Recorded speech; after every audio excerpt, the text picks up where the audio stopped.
Mas enfim, o Caleri não joga mesmo no fim de semana, mas disse que talvez contra o Inter possa jogar, né, Arnaldo? O rescaldo negativo do jogo foi esse, mas o positivo é que o time se entregou, jogou, era uma vitória que, cara, precisava muito ganhar esse jogo, que era um clássico, e uma vitória também para o Ceni, para ele começar a reconquistar um pouco a torcida, né? Rescaldo do clássico para os dois lados, né? O do Corinthians, antes de entrar no São Paulo, é a Gaviões da Fiel pedindo a cabeça do Silvinho com manifesto, né? Puta, é verdade. E acho que a questão do Silvinho, que também é um técnico que nunca exatamente esteve nas graças de todos os corintianos, até por conta de uma característica que o time tem, e ele tem nas entrevistas, de uma certa diplomacia. O time é um pouco assim também, né? O time, às vezes, dele não compete, não fica indignado, não perde do esporte na boa. Contra o São Paulo foi uma presa fácil no sentido de não competir. O São Paulo desarmou muito mais, brigou muito mais, enfim. Então, para o Silvinho, a batata está assando na parte final do campeonato. E no lado do São Paulo, o Rogério consegue, em 2 partidas, digamos, mostrar que está completamente ligado e adaptado e sabendo de todos os detalhes do São Paulo, né? Mesmo à distância ele vinha acompanhando, fica claro isso.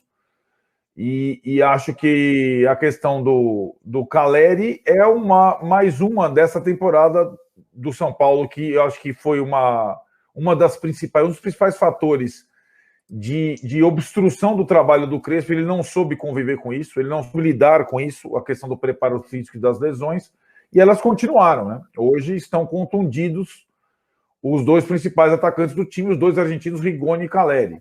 E o Caleri, é engraçado, eu falava aqui, e acho que existia por parte de muita gente a desconfiança de que o Caleri fosse um sonho do São Paulino, aquela coisa que o cara que passou, etc., e não fosse um jogador útil.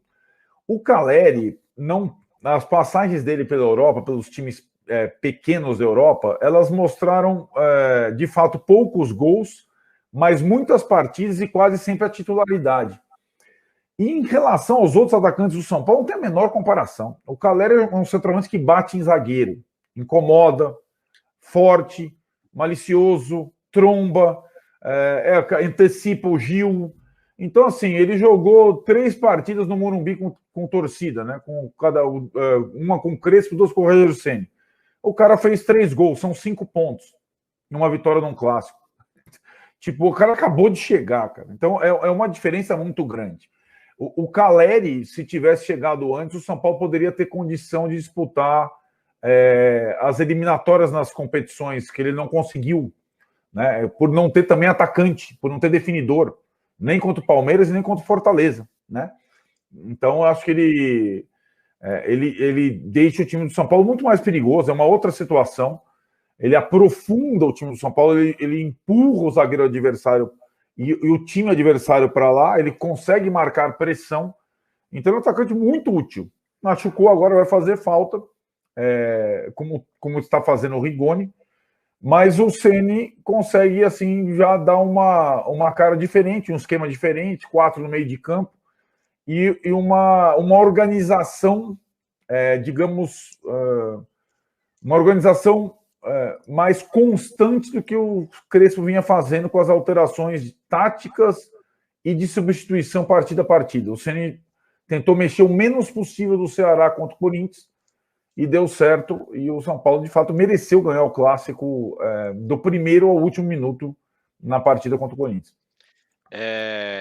O Tripa Seca pergunta se o Vinícius Júnior é a melhor promessa do futebol brasileiro, dessa nova geração, talvez uma das maiores. Eu concordo. Agora, são 2 jogos só, né, do Rogério, mas o que você achou, Mauro? Eu achei, assim, interessante ontem. Assim, o Rogério, ele gosta do time dele pressionando no campo do adversário, sufocando. E o começo do jogo foi assim. Houve momentos também do jogo, depois do segundo tempo, que o São Paulo teve esse comportamento. E acho que já conseguiu fazer com que o time entendesse um pouco isso, né? Foi um time que teve uma postura mais agressiva nesse aspecto. Eu gosto dos times que jogam assim. sabe? Que assume o jogo e, se tiver condição física, empurra contra a parede e pressiona até fazer o gol. E foi assim que o São Paulo fez o gol da vitória. Começou encurralando o Corinthians, fez um gol anulado bizarro ali, porque aquele VAR ridículo que apresentaram, aquela linha grossa, aquela linha do VAR, sabe o que parecia? Pegaram uma foto e meteram uma caneta piloto, aquela grossa, sabe? Uma régua, igual criança.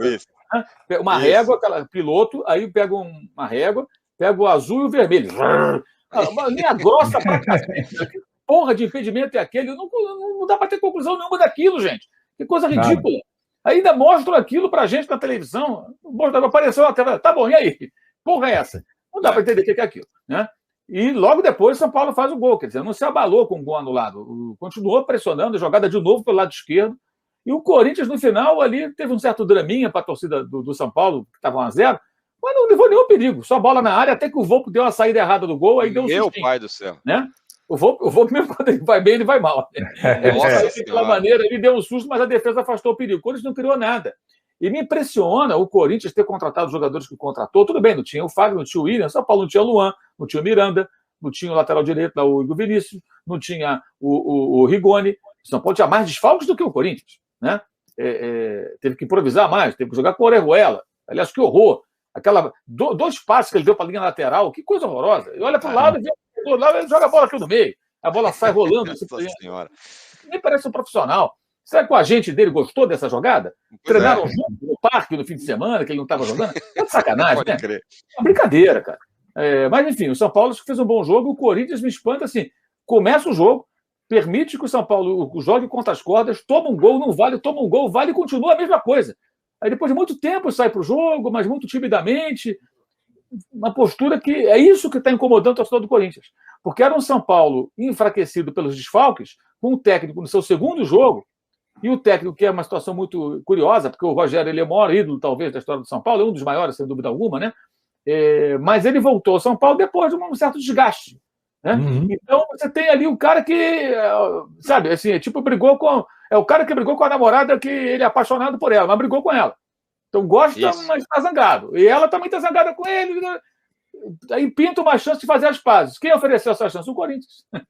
Aí o São Paulo já olha para o Rogério de outra maneira, e tudo porque deu essa pecada no Corinthians. E o Corinthians fez o quê para alimentar essa crise? Que lhe interessaria? Nada.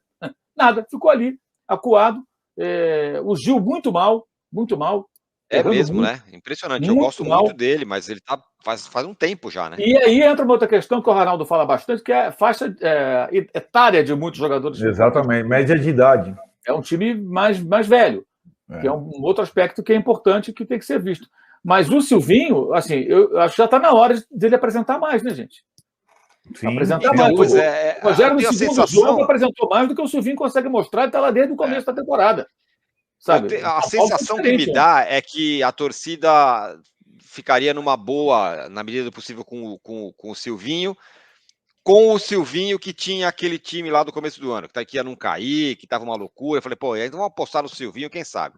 Agora que chegou uma galera aí, já está exigindo mais. E ontem foi quase nada, né? Ontem foi um time muito mole, né? É um time que é difícil. Cara, os times do Corinthians, mesmo os muito fracos da história do Corinthians, não eram times moles em campo assim, né, Arnaldo? Não, então, exato. Eu acho que não combina com o Corinthians. É verdade que ao reunir os mais experientes, os mais técnicos, ao preferir o Cantilho como volante único do time, que é um jogador que não é pegador, é criativo e tudo mais, ele coloca um time com poucos brigadores, né? Com poucos... É um outro tipo de time. Mas, cara, não está funcionando contra determinados adversários. E acho que tem uma pressão grande. É assim, você vai dar ouvidos à torcida organizada. Talvez o clube em que uma torcida organizada tenha mais peso no Brasil seja a Gaviões da Fiel no Corinthians. De fato.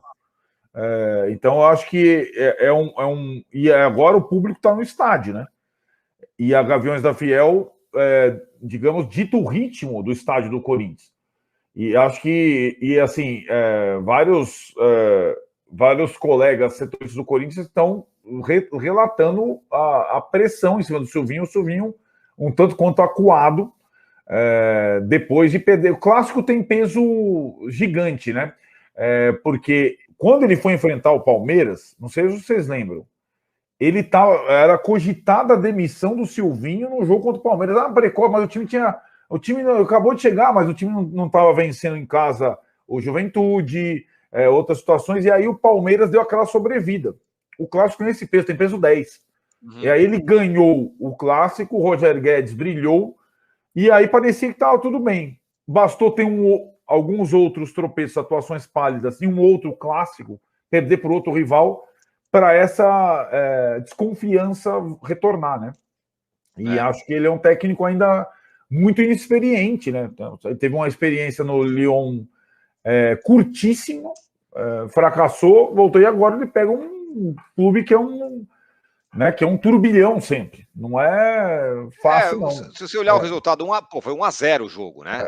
Tudo bem, não é uma catástrofe, mas o jeito que foi que é impressionante, né? Isso Quem foi o melhor em campo para você, o âncora? Para mim foi o Igor Gomes. E para você, Arnaldo? Lisieiro. E para você? Olha aí, mas ó. Esse é o cunhado do Tirone. Ele! Gabriel Neves. Aí, ó. Gabriel Neves. Os caras estão falando aqui.